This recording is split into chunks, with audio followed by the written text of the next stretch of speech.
What does it feel like to know your whole life might be over in a single second? I found out on a Wednesday night in Fort Worth, Texas. The ceiling of that emergency room had exactly 47 tiles. I counted them twice while they cut off my riding vest and prodded at the mess my body had become. 47 tiles, yellowed around the edges from years of fluorescent light beating down on them like the Texas sun beating down on the arena dirt. Funny how your mind works when you're trying not to think about the fact that you can't feel your legs. The emergency room was chaos around me. Nurses shouting orders, machines beeping their urgent warnings, the smell of antiseptic and blood mixing together in a way that made my stomach turn. Someone was crying somewhere nearby, a sound that seemed to come from very far away, like it belonged to another world entirely. A world where people could still walk, still ride, still live the lives they'd built for themselves.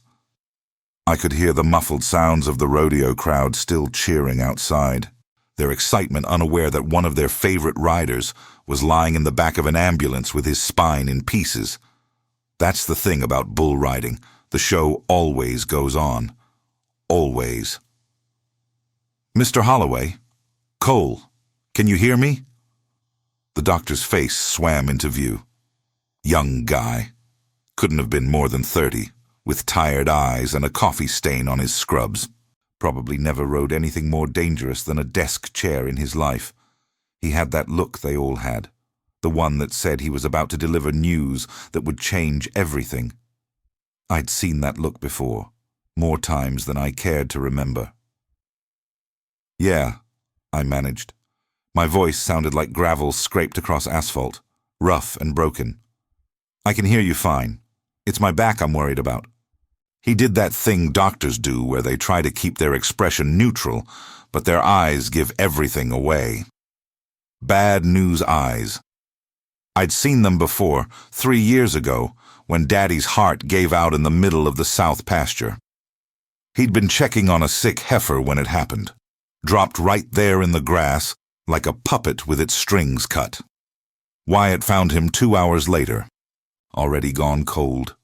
Seen those eyes again when Mama got her diagnosis, sitting in that cold oncologist's office while she held my hand and pretended to be brave. Pancreatic cancer. 6 months they gave her. She lasted 4. Seen them in the mirror plenty of times, too, staring back at me after another close call in the arena. You've got significant damage to your L4 and L5 vertebrae, the doctor said, like he was reading from a textbook. Clinical. Detached. Like he was talking about a broken truck engine instead of my spine. The impact caused severe compression. We're looking at possible spinal cord involvement. English, Doc. Plain English. He took a breath. The kind of breath that meant he was about to say something he didn't want to say. Something that would hurt both of us in different ways. You may never walk again, Mr. Holloway. And even if you do, your bull riding career is over. Over. 8 letters. 1 word. A whole lifetime crushed into the space between one heartbeat and the next. I stared back up at those 47 ceiling tiles and thought about my daddy's voice, the way he used to say that bull riding was the dumbest thing a man could do with his life. We'd sit on the porch after dinner, him with a cold beer in his calloused hand, me with that stubborn streak that wouldn't let me listen to reason. Son, he'd tell me, shaking his head with that mixture of pride and worry that only fathers can manage. There ain't no glory in getting your spine rearranged by an animal that weighs more than my truck. You got a good head on your shoulders. Use it for something that won't kill you. He was right. He was always right about the important things. But I never listened. And now here I was, 32 years old, lying in a hospital bed in Fort Worth, wondering if I'd ever stand up again. Wondering if the last thing I'd ever do standing up was climb into that chute and wrap my hand around a bull rope, chasing something I couldn't even name. The bull's name was Gravedigger. 2,000 pounds of pure mean, bred from a long line of buck-off artists that had sent more men to the hospital than I could count. Black as midnight, with eyes that held nothing but violence, and a streak of white down his face that looked like a lightning bolt. I'd drawn him before, back in 2019, and he'd bucked me off in 4 seconds flat. Made me look like a rookie in front of 15,000 people, spinning me off his back like I was nothing but an annoyance. This time, I made it to 7.6. 7.6 seconds of holding on to lightning, feeling every twist and drop and kick reverberate through my spine like a jackhammer breaking concrete. I could still feel the moment the connection between us broke, the split second when I knew I was going down and there wasn't a damn thing I could do about it. Then my hand slipped. The rosin gave out, and Gravedigger did what he was born to do. He won. The fall itself, I barely remember. Just a blur of dust and noise and my body twisting in ways bodies weren't meant to twist. Then his hooves came down, 2,000 pounds of muscle and bone landing inches from my head. The bullfighters got there fast. They always do, but not fast enough to stop the damage that had already been done. I lay there in the dirt, staring up at the arena lights, unable to move, unable to feel anything below my waist. The crowd had gone quiet. That awful silence that falls when everyone knows something terrible has happened. I could hear my own breathing, ragged and wet, and somewhere far away, someone calling my name. Then the darkness came, and I let it take me. The first 3 weeks in the hospital blurred together like watercolors left out in the rain. Surgery, physical therapy assessments, more surgery. Specialists coming and going at all hours, talking about me like I wasn't even in the room, using words I didn't understand and couldn't be bothered to learn. They poked and prodded, measured and monitored, turned me into a science project instead of a man. They operated on my spine twice, cut me open and put me back together like a broken piece of machinery, all titanium rods and screws and prayers that something would hold. The pain when I woke up from the second surgery was unlike anything I'd ever felt, and I'd felt plenty in my 32 years of bull riding. Broken ribs that made every breath feel like fire. Shattered collarbone that took 6 months to heal. Fractured skull that gave me headaches for a year. Dislocated shoulders, torn ligaments, enough bruises to paint a mural. None of it came close to this. The first surgery lasted 8 hours. They fused 3 vertebrae together, inserted rods to stabilize my spine, and removed fragments of bone that were pressing against my spinal cord. When I woke up, I couldn't move anything below my chest. The doctors said that was normal, that the swelling needed to go down, that I needed to give it time. Time felt like the one thing I didn't have. The second surgery came a week later, when the swelling revealed additional damage they hadn't seen before. More cutting, more fusing, more prayers. This time when I woke up I could wiggle my toes. Just barely, just a flutter of movement that might have been my imagination. But it was something. It was hope. I slept a lot. Not because I wanted to, but because it was the only escape from the crushing weight of what my life had become. Every time I opened my eyes, the same ceiling tiles greeted me with their mocking familiarity. The same antiseptic smell that burned my nostrils. The same beeping machines reminding me that I was still alive, even when I wasn't sure I wanted to be. The hospital room became my whole world.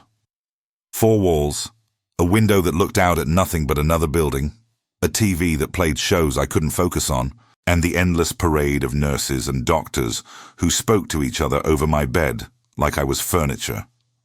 They'd come in at all hours, check my vitals, adjust my medications, ask me to rate my pain on a scale of 1 to 10. 10. It was always 10, but I learned to say 5, because anything higher meant more drugs, and more drugs meant more fog, and I needed to think. I needed to figure out what came next. The nights were the worst. When the hospital got quiet, and the only sound was the hum of the machines and the distant footsteps of nurses making their rounds, their soft shoes squeaking against the linoleum floor.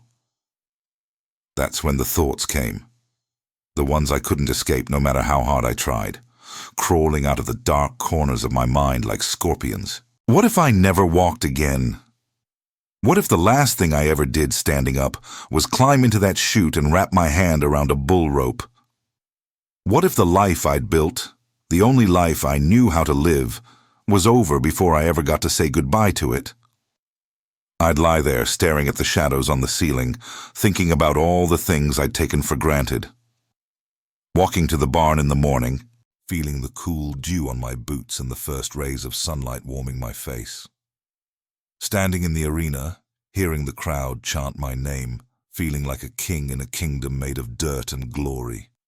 Dancing with a pretty girl at a honky-tonk bar, spinning her around while the jukebox played something slow and sweet. Simple things, things I'd never thought twice about, things I might never do again. My brother Wyatt came by every few days. He'd drive the 3 hours from the ranch, sit in the chair next to my bed, turning his hat in his hands the way he always did when he didn't know what to say. Wyatt never was one for words. Growing up, I was the talker of the family, the one who couldn't shut up if my life depended on it.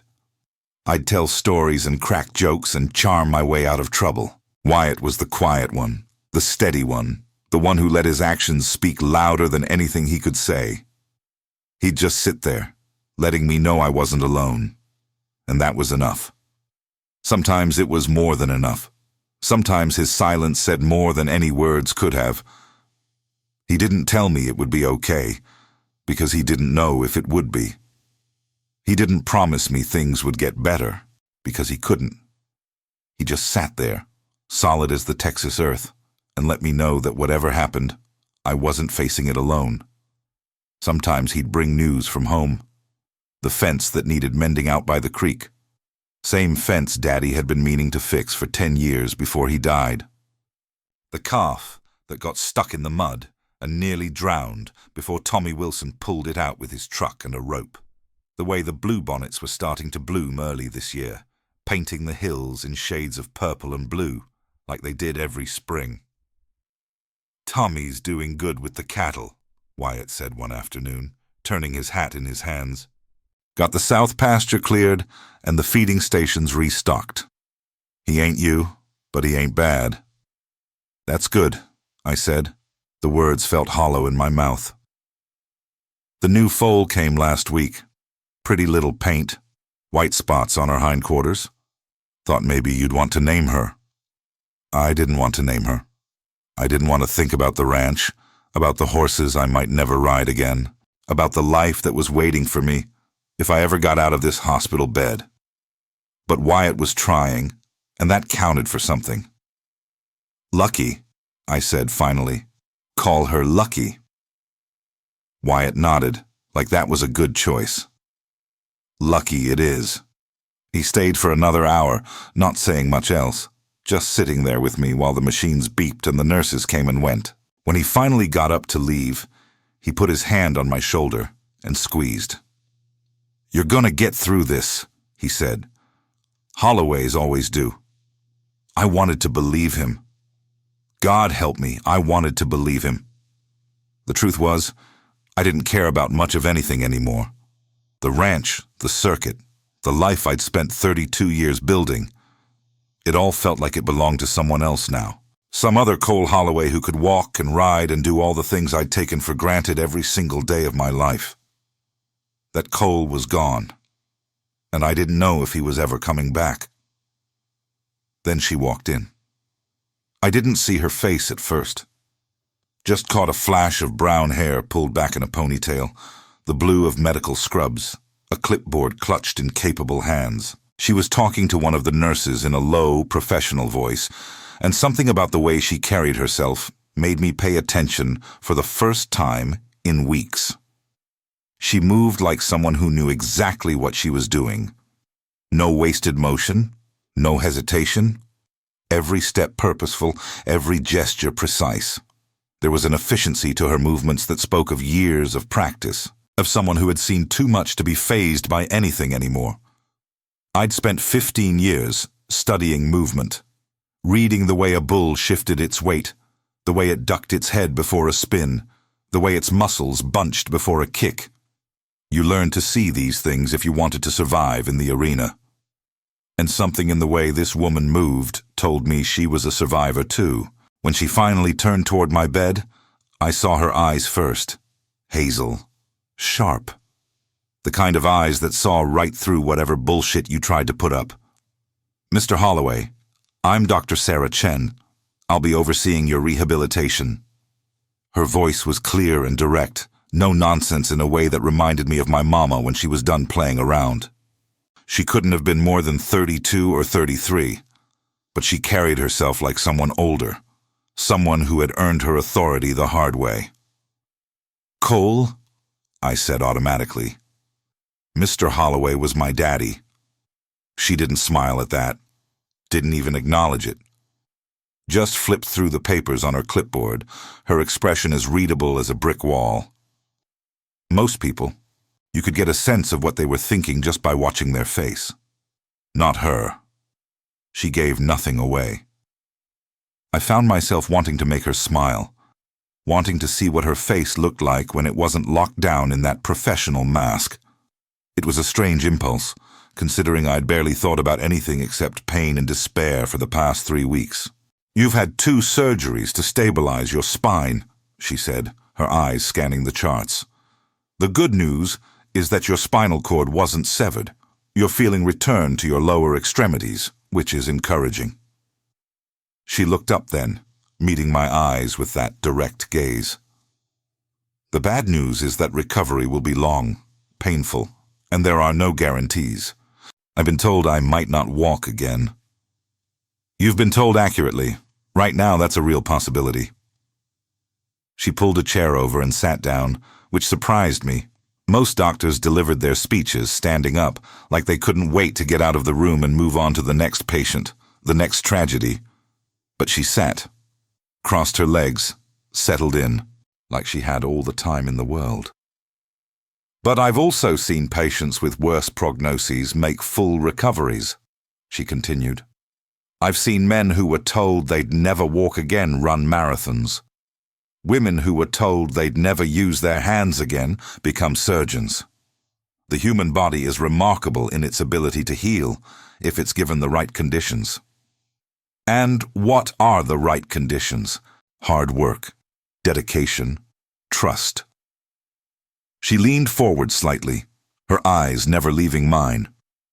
"So, here's my question for you, Cole Holloway. Are you willing to do the work?" Something about the way she said my name made it sound like a challenge, like she already knew the answer and was daring me to prove her wrong. It was the first time in 3 weeks that anyone had looked at me like I was still capable of doing anything at all. Like I was still a man instead of just a broken body in a hospital bed. "I've been riding bulls since I was 15 years old," I told her, feeling something stir in my chest that might have been defiance or might have been hope. "I've had 37 broken bones, 6 concussions, and more stitches than I can count. I've been thrown, stomped, dragged, and damn near killed more times than I can remember." I met her gaze, held it. "I don't know how to quit." For the first time, something shifted in her expression. Not quite a smile, but close. The ghost of something that might have been approval, flickering across her face like sunlight through clouds. "Good," she said, standing up, "because I don't plan on letting you." The rehabilitation center was a 20-minute drive from the hospital. Low-slung building, beige walls, the kind of place that looked like it was designed to be as forgettable as possible. The kind of place you drove past 100 times without ever really seeing it. I arrived in an ambulance, transferred to a wheelchair at the entrance. The paramedics were gentle but efficient, and I hated every second of the process. Hated being lifted like a child, hated the way my legs hung useless, hated the pity I saw in their eyes, even as they tried to hide it. The chair felt like a cage, like a constant reminder of everything I'd lost. Every time I tried to move and couldn't, every time I had to ask someone to push me somewhere, I felt another piece of myself chip away. The Cole Holloway who'd walked into that arena in Fort Worth was gone, and I didn't know if he was ever coming back. Inside the rehabilitation center, though, it was a different story. State-of-the-art equipment lined the main therapy room, machines that looked like they belonged in a spaceship rather than a medical facility. Pool therapy rooms with heated water and underwater treadmills, the chlorine smell sharp and clean. Parallel bars and exercise mats, and enough mirrors to make a man uncomfortable with his own reflection. The place smelled like effort and sweat and determination, and underneath it all, the faint scent of hope. Other patients worked at various stations throughout the room. An older man with gray hair struggled to lift small weights, his face set in concentration. A young woman in her 20s practiced walking between parallel bars, her legs shaking with every step. A teenager in a wheelchair worked his upper body on a resistance machine, his arms already more muscular than most men twice his age. Each of them was fighting their own battle. Each of them had their own story of how they ended up here. And somehow, that made me feel less alone.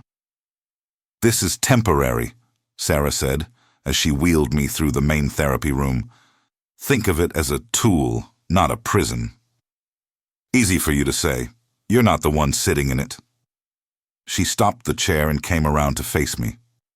Close enough that I could see the faint freckles across her nose, the way one strand of hair had escaped her ponytail and curled against her cheek. Close enough that I could smell her perfume, something light and clean, like the first rain after a long dry spell. "You're right, I'm not, but I've worked with hundreds of patients who were, and I've learned that the ones who treat the wheelchair like an enemy waste energy they could be using to get out of it." She crouched down to my level, those hazel eyes boring into mine. "You want to walk again? Stop fighting the process and start working with it."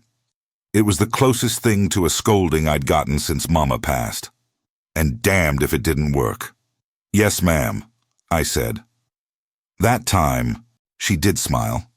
Small, quick. Gone almost before I could register it. But it changed her whole face, softened something in those sharp edges. Made her look younger, more human, less like the clinical professional who'd walked into my hospital room and more like the woman underneath. "Good. Now let's get started." The first month was hell. There's no other word for it. Pure, uncut, grade A hell. Sarah had me on a regimen that started at 6 in the morning and didn't let up until evening. 6 days a week, with 1 day of rest, that felt more like torture than relief, because all I could do was think about how far I still had to go. Pool therapy was first every morning. The warm water felt strange against my skin.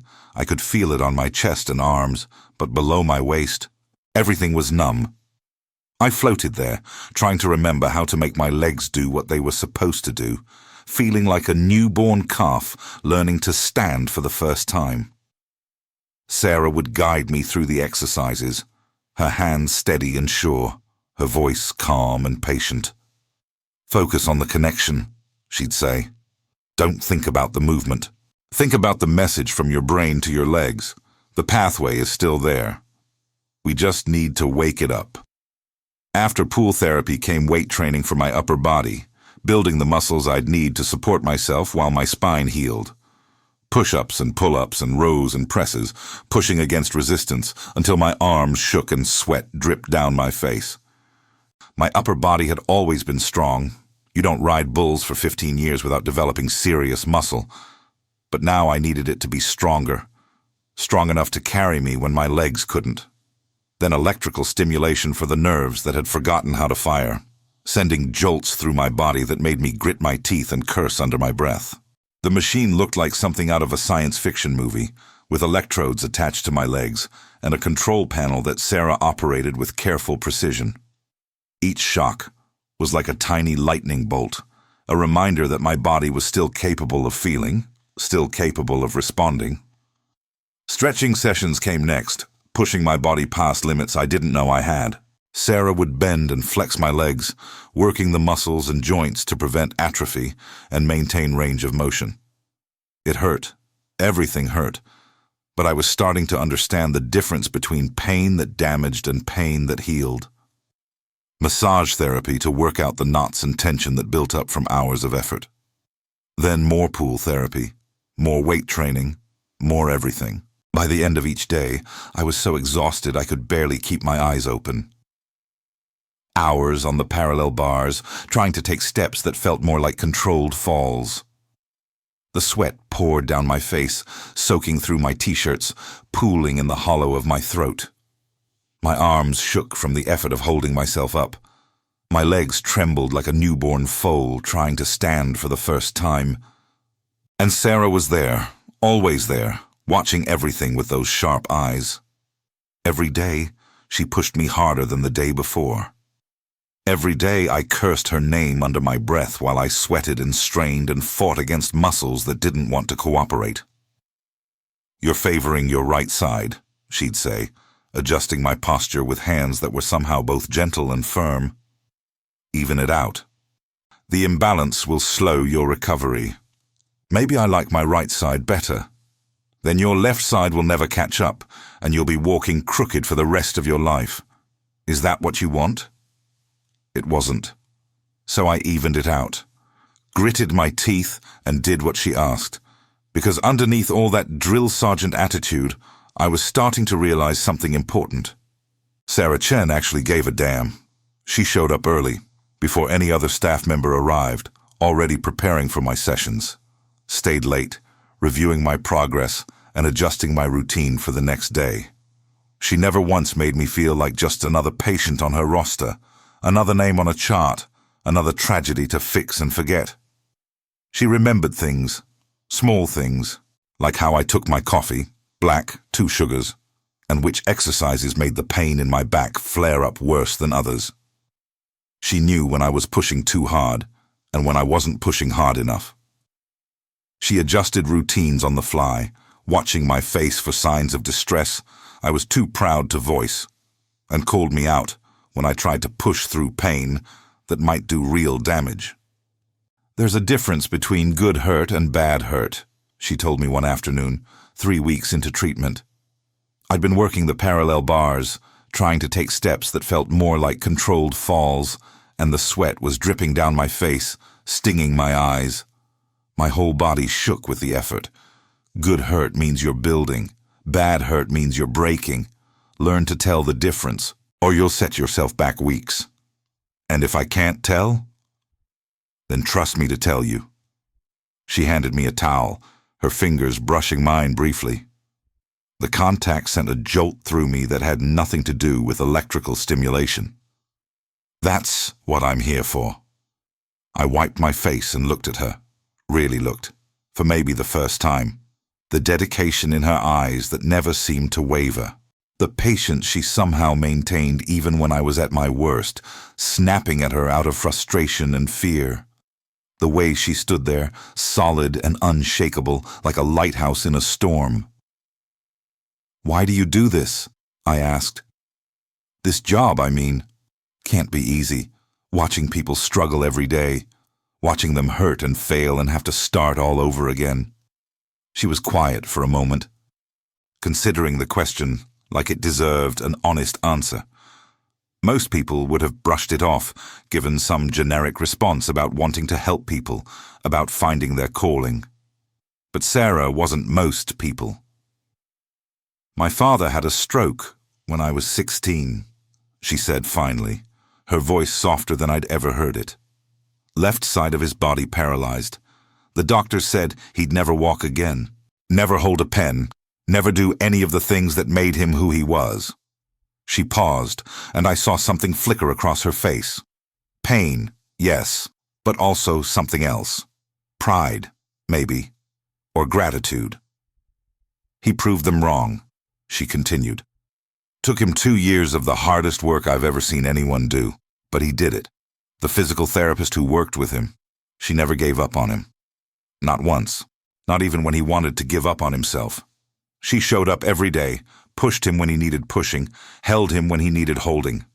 She believed in him when no one else did. Including him? Especially him. Sarah met my eyes. It made me realize that sometimes believing in someone is the most important medicine you can give them, more important than any drug, any surgery, any fancy equipment. And that's why you do this? That's why I do this. She paused. So yes, I believe in you, Cole Holloway, even when you're being a stubborn pain in my ass. I laughed at that, actually laughed. For the first time since the accident, it hurt my ribs, but I didn't care. It felt too good to care. Noted, I said. I'll try to be a slightly less stubborn pain in your ass from now on. Don't make promises you can't keep. But she was smiling when she said it. That real smile, the one that crinkled the corners of her eyes and made something warm bloom in my chest. Something I hadn't felt in a long time. Something that felt dangerously like hope. Dangerous, I thought. Getting attached to your physical therapist is dangerous. I was right, but I didn't listen to myself any better than I'd ever listened to Daddy. The weeks passed, each one bringing small victories and crushing setbacks. There were days when I felt like I was making progress, when my legs responded the way they were supposed to, and I could almost imagine myself walking normally again, walking out of this building and into the rest of my life. And there were days when nothing worked, when my body refused to cooperate and the frustration built up inside me until I wanted to scream, wanted to throw something, wanted to give up. Week 2, I felt sensation in my right foot for the first time since the accident. Just a tingle, barely there, but it was something. Sarah's face lit up when I told her, that rare smile breaking through her professional mask. That's huge, she said. That means the nerves are starting to reconnect. Keep working.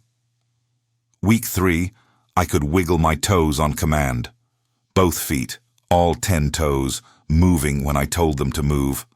It felt like the most miraculous thing I'd ever experienced, more miraculous than any championship buckle, more meaningful than any standing ovation. Week 4, I took my first unassisted step. Just one step, holding onto the parallel bars with white-knuckled hands, my whole body shaking from the effort. But it was a step, my step. Something I'd done on my own, without anyone holding me up or pushing me forward. Sarah was watching from across the room. When my foot touched the ground and I didn't fall, she nodded. Just once. A small acknowledgement that meant more to me than any standing ovation I'd ever received in the arena. Again, she said.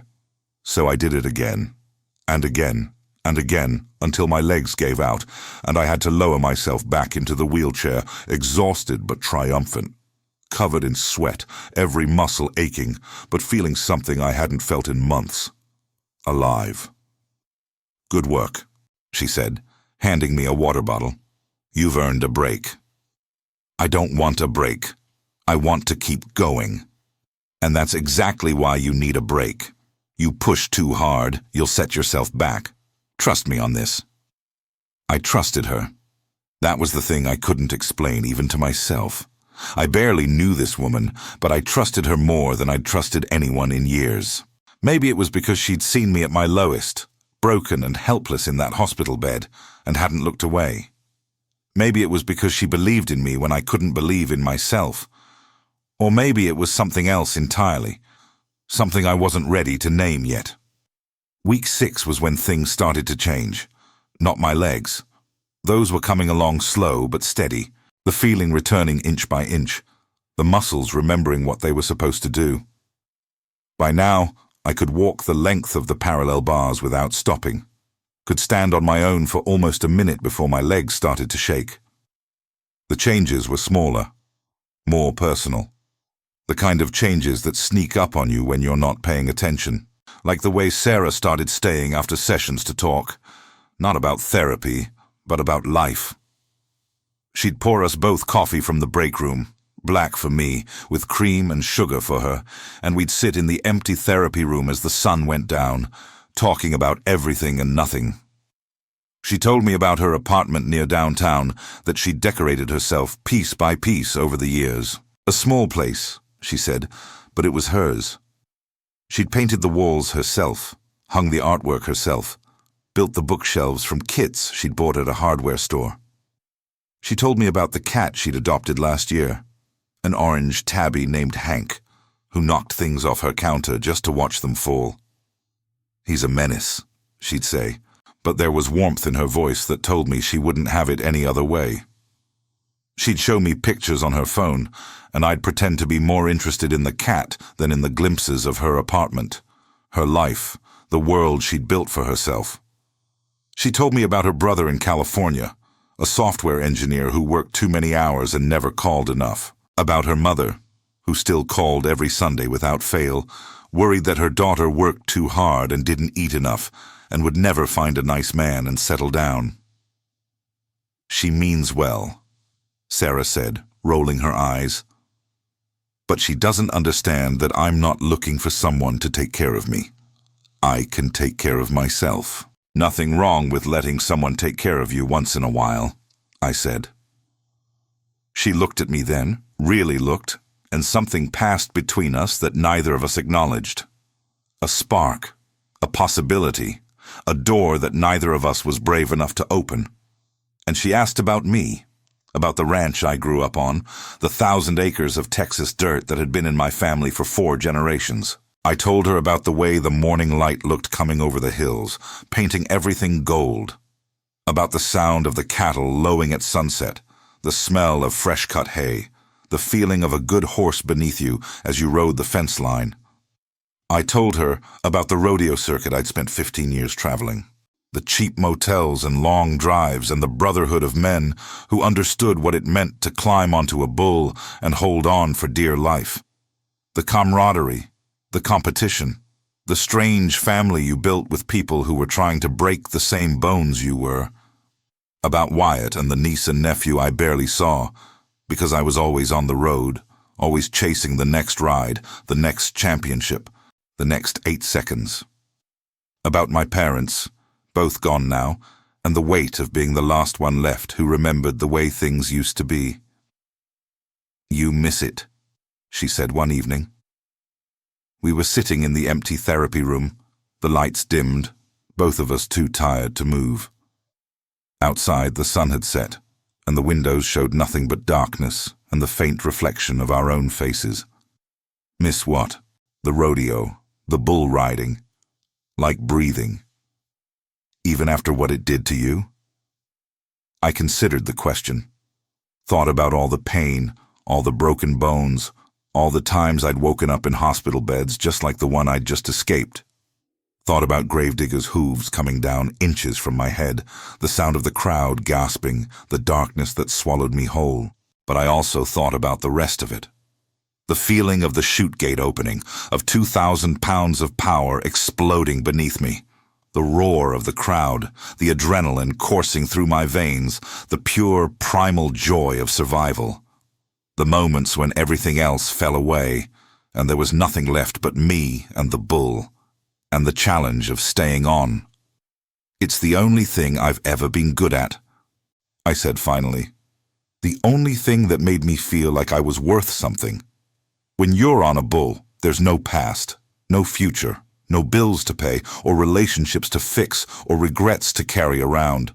Just those 8 seconds where nothing matters except holding on." That's addiction talking.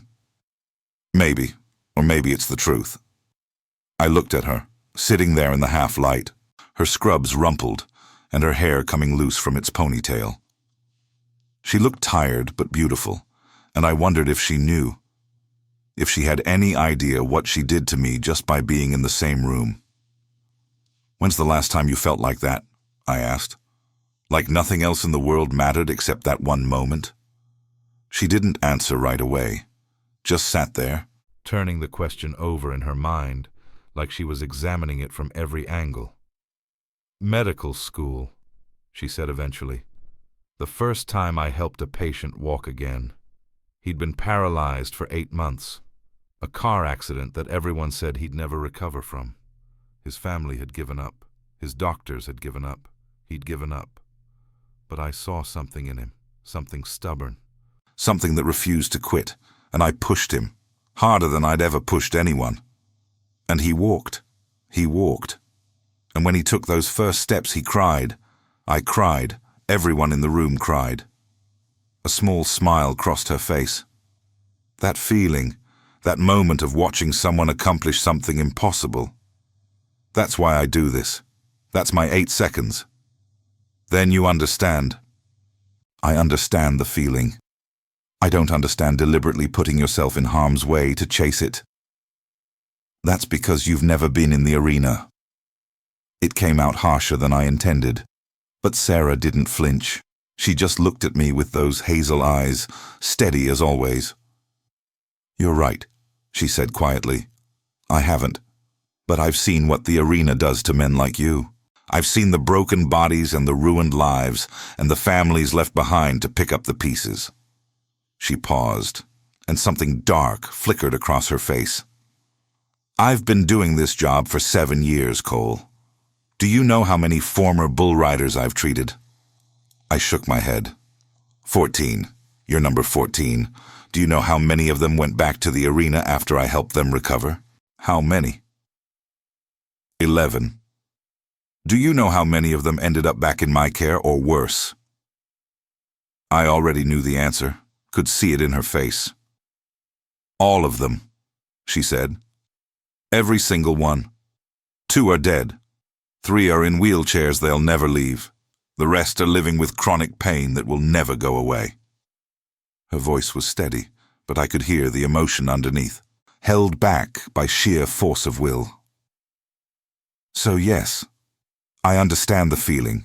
I understand the addiction. But I also understand the cost. And I'm asking you, Cole Holloway, to think very carefully before you decide it's worth paying. I didn't have an answer for that. Didn't have words for the war happening inside my chest. The part of me that agreed with her fighting against the part that couldn't imagine a life without the arena. I should go, she said, standing up. Get some rest. You've got a big day tomorrow. She was at the door before I found my voice. Sarah. She stopped, turned. The light from the hallway silhouetted her, made it impossible to read her expression. Thank you, I said, for being honest with me.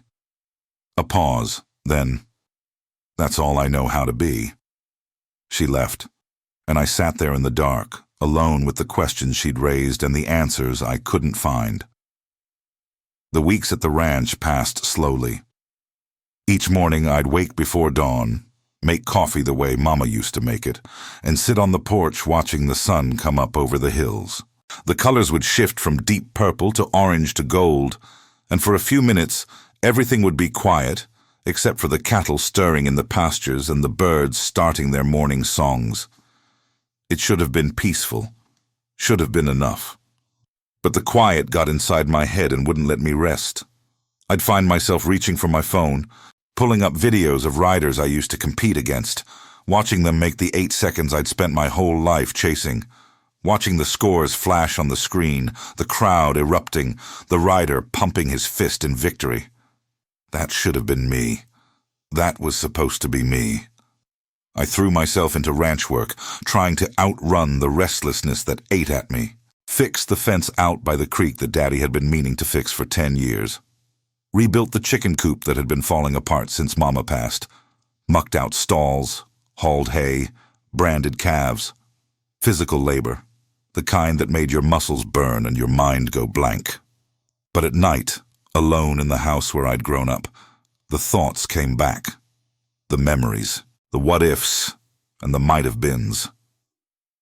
I'd lie in bed staring at the ceiling, thinking about Sarah, about the way she smiled when I made her laugh, about the feel of her hand in mine, the sound of her voice telling me I could do things I didn't believe I could do, about what my life might look like if I let myself want something different than what I'd always wanted.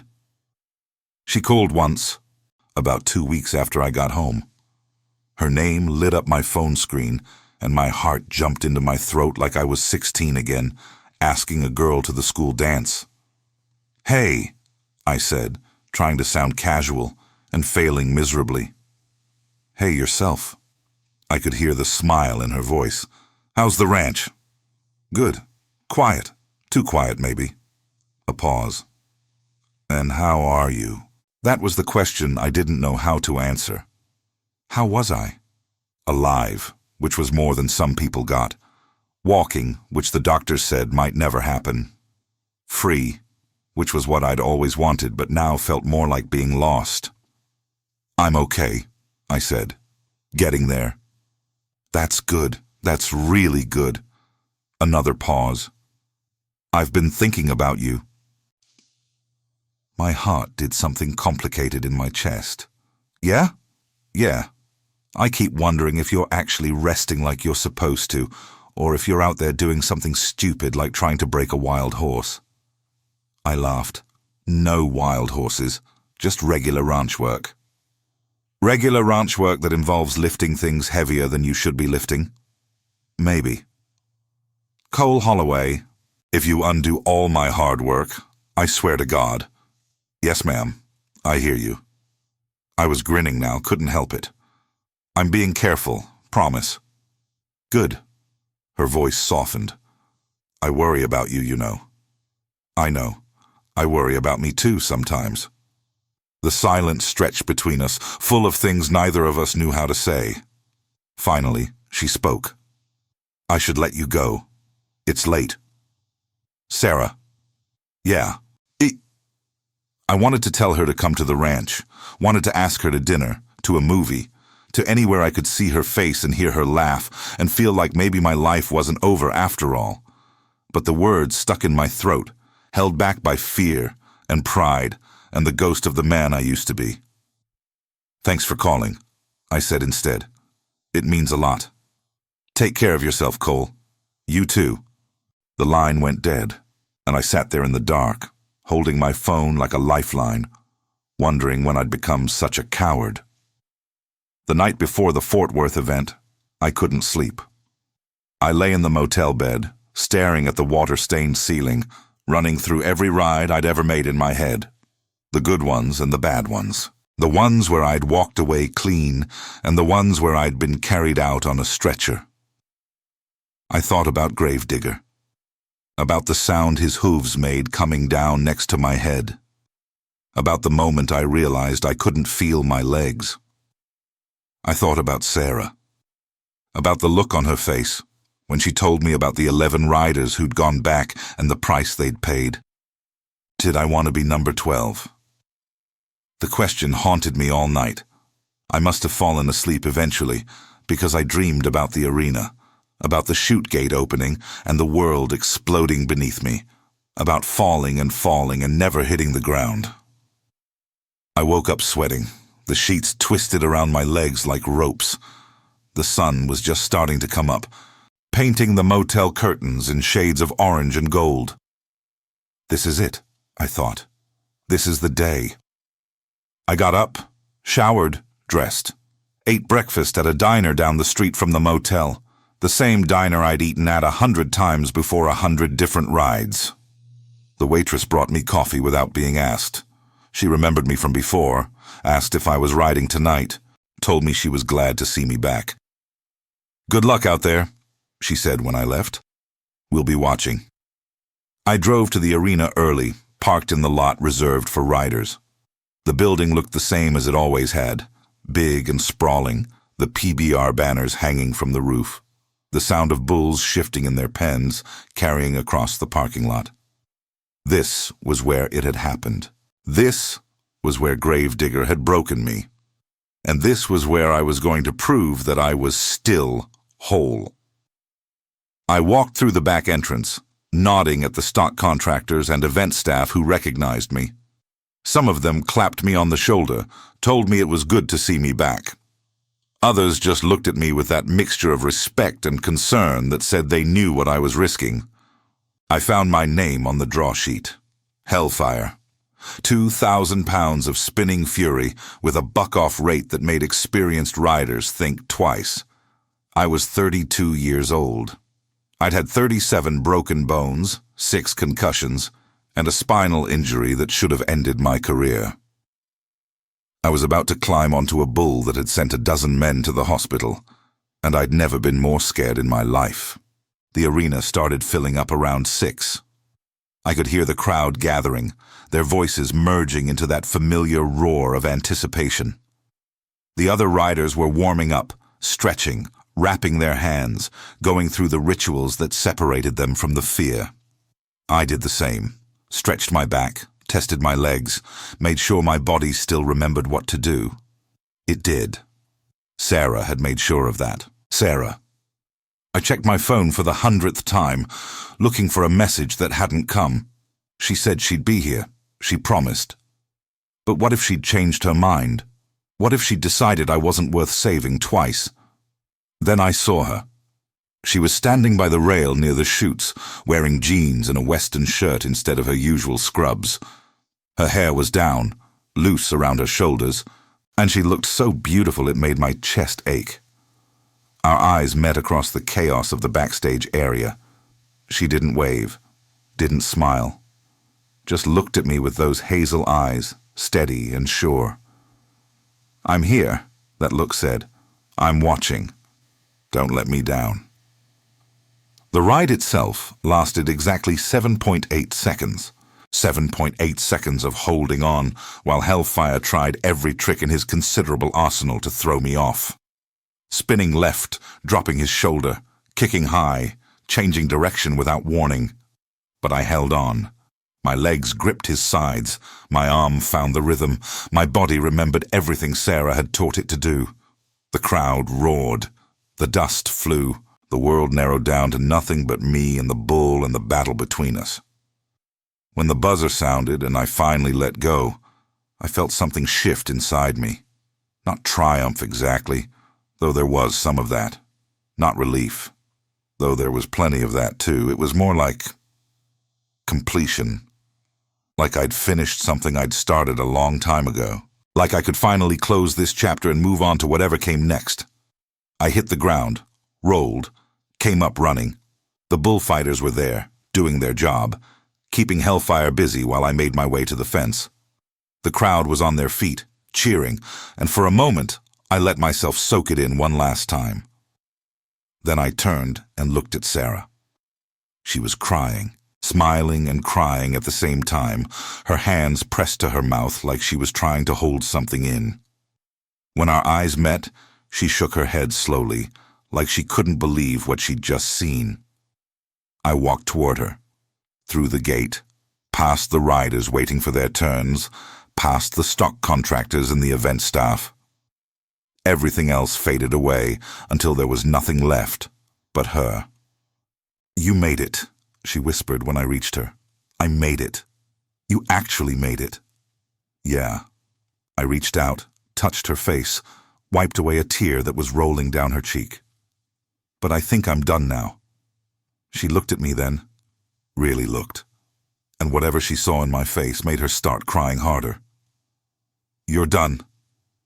"I'm done chasing 8 seconds." I pulled her close, wrapped my arms around her, held on like I'd never held on to anything before. "But I'm hoping I get to spend a whole lot more than that with you." She was laughing now, laughing and crying and hitting my chest with her fist. "You idiot," she said. "You stupid, stubborn, beautiful idiot." "Is that a yes?" "It's a yes," she said. "It's been a yes since the day you walked into my rehabilitation center and told me you didn't know how to quit." I kissed her then, right there in front of God and the Fort Worth Rodeo crowd and anyone else who cared to watch. Kissed her like my life depended on it, because in a way, it did. The crowd cheered. Someone wolf whistled. And for the first time in as long as I could remember, I felt like I was exactly where I was supposed to be. The years that followed were the best of my life. Not perfect, no life is, but good, solid, full of the kind of quiet joy I never knew I was capable of. We built a life together, Sarah and I. A real life, not the scattered existence I'd known on the rodeo circuit. We renovated the ranch house, painted the walls, hung pictures, made it a home instead of just a place to sleep. She opened a small practice in town, helping people recover the way she'd helped me recover. I took over the ranch full-time, learning to love the land I'd spent so long running from. We had our struggles. Of course we did. Sarah worked too hard and I sometimes got restless, and there were nights when the pull of the arena was so strong I could taste it. But we worked through it, the way you work through anything that matters, with patience and stubbornness and a whole lot of love. The kids changed everything. Little Wyatt came first, born screaming and red-faced, looking so much like his uncle that my brother actually cried when he saw him. 3 years later came Helen, quiet and watchful, with her mother's sharp eyes and her grandmother's gentle heart. Watching them grow up on the ranch was like watching myself get a second chance. They learned to ride horses and rope calves and appreciate the hard work that kept a ranch running. They also learned to read books and ask questions and dream about lives bigger than the one I'd imagined for them. I never pushed them toward the arena. Never tried to make them bull riders or rodeo stars. If they wanted that life, they'd find it on their own. But I made sure they knew they had choices, that they could be anything they wanted to be, not just what they thought they were supposed to be. Sarah and I grew old together on that ranch. Our hair turned gray, our faces lined with age, our bodies slowed by the years. But some things never changed. We still sat on the porch every evening, watching the sun go down over the hills. Still reached for each other in the night, grateful for the warmth. Still laughed at the same jokes and finished each other's sentences and knew what the other was thinking without having to ask. On the night before my 72nd birthday, we sat on the porch one last time. The stars were out, bright and clear, and the night was warm and soft. Sarah's hand was in mine, her head on my shoulder, and everything was peaceful. "Happy?" she asked. "Yeah," I said. "I really am." "Good." She squeezed my hand. "That's all I ever wanted for you." "What about you? Any regrets?" She was quiet for a moment, thinking. Then she smiled. "I regret not finding you sooner. I regret all the years we missed before that bull put you in my rehabilitation center." She turned to look at me, those hazel eyes still sharp after all these years. "But everything else? Not a single regret." "Me neither," I said. "Not a single one." We sat there together as the stars wheeled overhead, listening to the sounds of the ranch settling in for the night, the cattle lowing in the distance, the windmill creaking in the breeze, the soft sound of Sarah's breathing beside me. It wasn't 8 seconds. It was a lifetime, and it was more glory than I ever deserved. By month 3, I was walking, not gracefully, not quickly, but walking, one step at a time, my body remembering movements it had known for 32 years. Each step was a victory, each day a little easier than the one before. The wheelchair sat in the corner of my room at the rehab center, unused, a reminder of how far I'd come. Sarah was beside me every step, literally and figuratively. She cheered my victories and caught me when I fell. She pushed me harder when I got complacent and pulled me back when I pushed too hard. She knew my body better than I did, knew exactly how much pressure to apply and when to back off. And somewhere along the way, the line between therapist and patient started to blur. It happened in small moments. A touch that lingered too long, a look that held more than professional concern. The way she laughed at my bad jokes, the way I found myself looking for her the second I walked through the rehabilitation center doors. The way my heart beat faster when she was near. The way I couldn't stop thinking about her when she was gone. We both felt it. Neither of us said anything. But it was there, growing between us like a vine wrapping around a fence post, impossible to ignore, no matter how hard we tried. "You're doing great," she said one afternoon, watching me navigate the parallel bars without support. I was walking now, really walking, without holding on, my legs carrying me forward the way they'd carried me my whole life. Another few weeks and you'll be running marathons. I don't run marathons. I ride bulls. The words were out before I could stop them, and the moment they left my mouth, I watched her face change. The smile faded. The light in her eyes dimmed. She turned away, pretending to adjust some equipment that didn't need adjusting. Sarah, let's take a break. You've been at it for 2 hours. Sarah. She stopped. Her back was still to me, her shoulders tight with something I couldn't read. Don't, she said quietly. Please. Don't say it. Don't say what? That you're going back. She turned around then, and I saw what I'd been too blind to notice.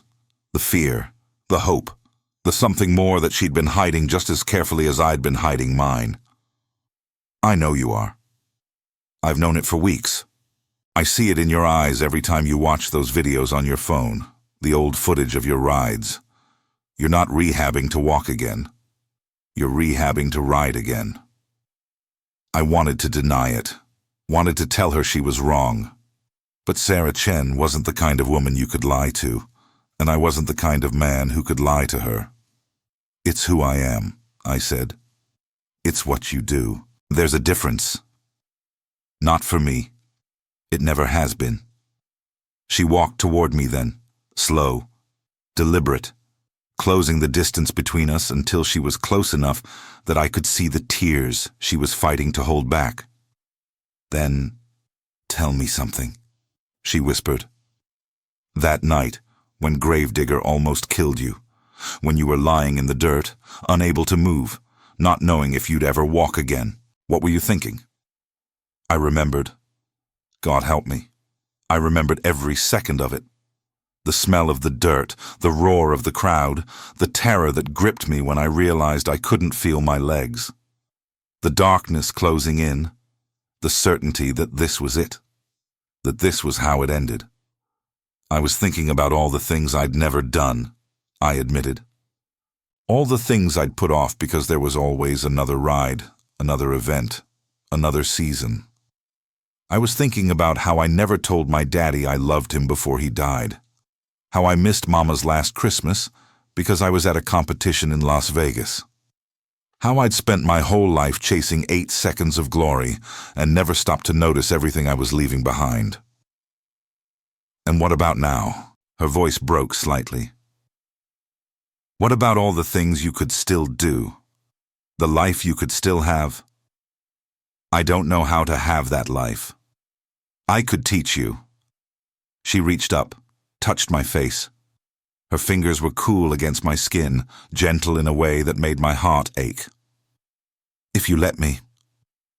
I caught her hand, held it against my cheek, felt the weight of everything we hadn't said pressing down on us, like the Texas summer heat. Sarah, don't. She pulled away, stepping back, putting distance between us that felt like miles. Don't say anything you don't mean, and don't make promises you can't keep. She walked out, and I stood there holding myself upright on my own 2 legs, feeling like I'd just fallen harder than any bull had ever thrown me. 2 weeks later, I was discharged from the rehabilitation program. My final evaluation was everything I could have hoped for. Full mobility, minimal residual damage. A body that had healed better than anyone expected, thanks to the woman who refused to let me give up.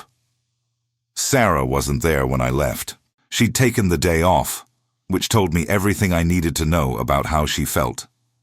But she'd left a note with the front desk. Just a few words scrawled on a piece of paper in her neat, careful handwriting. Take care of yourself, Cole Holloway. I mean it. I read those words 100 times on the drive back to the ranch, tucked the paper into my wallet like it was something precious, which I reckon it was. Wyatt was waiting for me when I pulled up to the house. Same old Wyatt, leaning against the porch railing, hat pulled low, face giving nothing away. You look good, he said. Feel good. Good enough to ride? The question hung between us like smoke. My brother knew me better than anyone alive. He'd seen me come back from injuries before, seen me climb right back on the bull that threw me like nothing had happened. He was asking if this time was different. "I don't know," I said honestly. Wyatt nodded, like that was the answer he'd expected. "Well," he said, "you got time to figure it out. Ranch ain't going anywhere." I lasted 6 weeks. 6 weeks of ranch work and quiet nights and trying to convince myself that this was enough. 6 weeks of Wyatt's silent concern and the weight of expectations I'd set for myself decades ago. 6 weeks of watching bull riding videos on my phone, feeling my blood pump faster every time a rider made the whistle, knowing in my bones that I could still do it, that I had to do it. The ranch was beautiful in spring. The blue bonnets bloomed across the hills, painting the landscape in shades of purple and blue. The cattle grazed peacefully in the pastures, and the windmill turned lazy in the breeze. It was everything I'd grown up with, everything I'd run from, everything that should have been enough. But it wasn't. The quiet was too quiet. The peace was too peaceful. Every morning I woke up and looked at the empty walls and felt like I was slowly disappearing, fading away into nothing. The PBR was hosting an event in Fort Worth. Same city where I'd been broken. Same arena where Gravedigger had ended my season and nearly ended my life. When I heard about it, I knew it was a sign, a chance to face my demons, to prove that I was still the man I'd always been. I registered under my own name, Cole Holloway.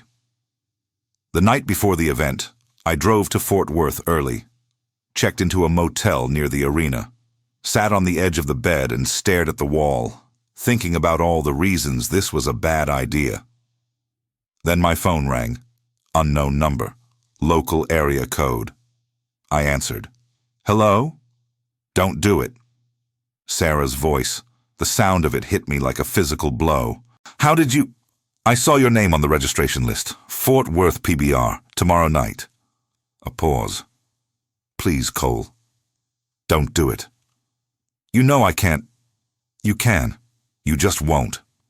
I closed my eyes, gripped the phone so hard my knuckles went white. "It's who I am, Sarah." "No. It's what you're choosing to be. There's a difference. You could choose something else. Someone else. You could choose to live. And what would living look like? I don't know, that's the point. That's what you'd have to figure out. But you'd be alive to figure it out. That's all I'm asking. Stay alive. Give yourself a chance." The silence stretched between us. "Come to the arena tomorrow," I said finally. "What?" "Come watch me ride, just once. See what it is that's kept me going all these years. Then, whatever happens after, I'll listen to whatever you have to say." A long pause. "And if you get hurt, then you'll be there to put me back together." "Cole, please, Sarah. I need you there. I need you to understand." More silence. "Okay," she said finally. "I'll be there, but if you die, I'm going to kill you." I laughed. "Yes, ma'am. Good night, Cole Holloway." "Good night, Sarah Chen." The Fort Worth arena smelled exactly like I remembered. Dirt and sweat and fear, all mixed together into something that felt more like home than any house ever had. The crowd was already filling up, thousands of faces blurring together under the bright lights. I stood behind the chutes, watching the bulls pace in their pens. Gravedigger wasn't here tonight. Small mercies. But the bull I'd drawn was no pushover. 2,000 pounds of spinning fury named Hellfire, with a buck-off percentage that would make most riders think twice. I wasn't most riders. "Holloway, you're up in 15. The stock contractor's voice cut through my thoughts. I nodded, started wrapping my hand, the familiar ritual calming my nerves the way it always had. Rosin on the rope, glove tight, vest strapped, hat pulled low. I climbed the chute gate and looked down at Hellfire. He looked back at me with eyes that held nothing but violence. "Easy, boy," I murmured. "Let's dance." I lowered myself onto his back, felt his muscles bunch beneath me, coiled and ready to explode. Wrapped the bull rope around my hand, tight enough to hold, loose enough to release if things went wrong. Took a breath. Let it out. 8 seconds. That's all I needed. 8 seconds to prove I was still who I'd always been. The gate opened. Hellfire exploded into the arena like a bomb going off. Every muscle in my body screamed as I fought to stay centered, to match his movements, to ride the storm instead of being swept away by it. He spun left, dropped his shoulder, kicked high enough that I felt my teeth rattle. I held on, adjusted, countered. 3 seconds, 4, 5. The crowd was roaring. I could feel their energy pumping through my veins like pure adrenaline. This was it. This was the feeling I'd been chasing my whole life. The 8 seconds where nothing else mattered, where I was nothing but motion and instinct and the pure, primal joy of survival. 6 seconds. 7. Hellfire changed direction. A sudden vicious spin that caught me off guard. My hand slipped. The rope loosened. And for one crystalline moment I was weightless, suspended between the bull and the ground. Time slowed down. I saw the dirt rushing up to meet me. Saw Hellfire's hooves churning inches from my face. Saw the bullfighters rushing in. And I saw her, Sarah, standing at the edge of the arena, her hands pressed against the rail, her face white with fear. Our eyes met across the chaos, and in that moment, I understood something I should have realized months ago. 8 seconds of glory wasn't worth a lifetime of regret. I hit the ground hard, rolled, got up. The buzzer sounded. I'd made the whistle. Qualified ride. 87 points. But I wasn't looking at the scoreboard. I was looking at Sarah, making my way across the arena toward where she stood. She met me at the gate. Her eyes were wet, her hands shaking. "You idiot," she whispered. "You complete and total idiot." "Yeah," I agreed. "I know. You made the whistle." "I did. So now what?" I looked back at the arena, at the bullpens and the chutes and all the trappings of the life I'd known for nearly 2 decades. Then I looked at her, at the woman who'd put me back together, who'd believed in me when I couldn't believe in myself. "Now I find out who Cole Holloway is when he's not on a bull," I said. "And I'm hoping you'll help me figure it out." "You're really done?" "I'm done chasing 8 seconds, but I'm hoping to spend a whole lot more than that with you. If you'll have me." The smile that spread across her face was worth more than any championship buckle. "I'll think about it," she said, but she was already pulling me close, holding on like she never intended to let go. The next 6 months weren't easy. Nothing worth having ever is. I sold my spot on the circuit, watched younger riders climb the rankings I'd spent years building, felt the pull of the arena every time I saw a bull riding highlight. But I also learned how to be still, how to wake up in the same place 2 days in a row, how to build something that wasn't measured in seconds or points or broken bones. Sarah and I took it slow at first. Coffee dates that turned into dinners, dinners that turned into weekends at the ranch, weekends that turned into something neither of us had names for.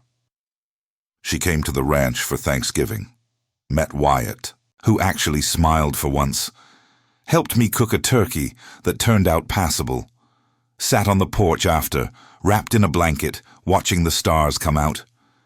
"It's beautiful here," she said. "It's home." "Is it? Really?" I thought about the question, about all the years I'd spent running from this place, chasing something I thought was out there in the arena lights. "It's starting to be," I said. She leaned into me, her head on my shoulder. I wrapped my arm around her and held on.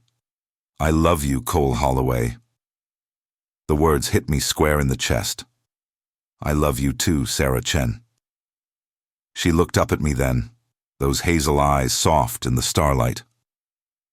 "Even though I'm bossy and stubborn and never let you get away with anything, especially because of that." She laughed. That real laugh. The one I'd fallen for back in the rehabilitation center. "Good answer," she said. "I'm learning." Spring came to Texas the way it always did. Bluebonnets blooming across the hillsides, the air warming up, the days stretching longer. I proposed on a Tuesday. We were out riding the fence line, checking for breaks. She'd taken to riding like she'd been born to it. We stopped at the top of a ridge, looking out over the pasture below. "Sarah." "Will you marry me?" She turned to look at me. I was already holding out the ring. "You're asking me now? Out here?" Seemed like a good place. We're covered in dust. I'm pretty sure I have horse sweat in my hair. "Is that a no?" She stared at me, then at the ring, then back at me. "It's a yes, you idiot. Of course it's a yes." I slipped the ring onto her finger. It fit perfectly. "Mrs. Sarah Holloway," I said, testing the sound of it. "Dr. Sarah Holloway," she corrected. "But I'll let you slide this once." She leaned over from her horse and kissed me. Soft and sweet and full of all the promises we'd never had to say out loud. "Take me home, Cowboy." So I did. We got married in June, in the backyard of the ranch house. Small ceremony. Just family and close friends. The bluebonnets were still blooming, painting the hills in shades of purple and blue. Sarah's mother flew in from Portland. "You'll take care of her," she said. "Yes, ma'am, I will." "Good, because if you don't, I know how to make it look like an accident." I believed her. Wyatt was my best man. He actually put on a tie. "You nervous?" he asked. "Terrified." "Good. Means you're doing it right." Then Sarah appeared at the end of the aisle and I forgot how to breathe. Simple white dress, hair loose around her shoulders. She looked like every good thing I'd never believed I deserved. What I remembered most was the moment right after the ceremony, when Sarah leaned in close to whisper in my ear, "No more 8 seconds, Cole Holloway. You're stuck with me for life." "That's a promise I can keep," I whispered back, and I meant it. Every word. The years passed like the seasons, each one blending into the next. 5 years after we married, we had our first child, a boy we named Wyatt, after my brother. He had Sarah's hazel eyes and my stubborn streak. 3 years later came Helen, named after Sarah's father. She had my dark hair and Sarah's determination. We raised them on the ranch, taught them to ride horses and mend fences and respect the land. They grew up running through the pastures, chasing butterflies in the spring and catching fireflies in the summer. I watch the PBR from the stands now, when I watched it at all. Sat in the nosebleed seats with Sarah beside me, pointing out the young riders who reminded me of myself. I taught little Wyatt about bull riding once, when he was old enough to ask. Showed him the old videos, the buckles I'd won. "Were you scared?" he asked. "Every time." "Then why did you do it?" I looked at Sarah, sitting on the porch with Helen in her lap. "Because I didn't know what else to do," I told my son. "Because I thought it was the only thing I was good at. But I was wrong." "What are you good at now?" "Being your daddy, being your mama's husband, being here, being present, the stuff that matters." That night, after the kids were in bed, Sarah and I sat on the porch watching the stars. "No regrets?" she asked. "Not one. Not even missing the arena, the crowd, the glory?" "Glory's different now," I said. "It's slower, quieter, but it lasts a lot longer than 8 seconds." She took my hand. "I love you, Cole Holloway." "I love you too, Sarah Holloway." And I meant it, every word, every day, for the rest of my life. 20 years after I hung up my bull rope, they inducted me into the Hall of Fame. I stood at the podium, looked out at my family, and said the truest thing I'd ever said. Bull riding taught me a lot, but the most important lesson didn't come from the arena. It came from a woman who saw me at my lowest and believed I could be more. I spent 15 years chasing 8 seconds. Turns out, the real measure of a man is what he does with all the seconds after. 40 years we had together. 40 years of ranching and fatherhood and loving a woman who never let me settle for less. We watched our kids grow up, get married, have kids of their own. Wyatt became a veterinarian, Helen became a physical therapist, said she wanted to help people the way her mama had helped me. On my last day, we sat on the porch watching the sunset, her hand in mine like it had been 1,000,000 times before. "No regrets?" she asked. "Not one." It wasn't 8 seconds. It was a lifetime, and it was more glory than I ever deserved. Hey, thanks for riding along with me on this one. If this story hit you somewhere, maybe reminded you of someone, maybe reminded you of yourself, I'd love to hear about it. Drop a comment. Tell me where you're listening from. Tell me if you've ever known someone like Cole, or maybe you are someone like him. And if you want more stories like this, well, you know what to do. Hit that subscribe button. We got a lot more dirt and glory coming your way. See you down the road.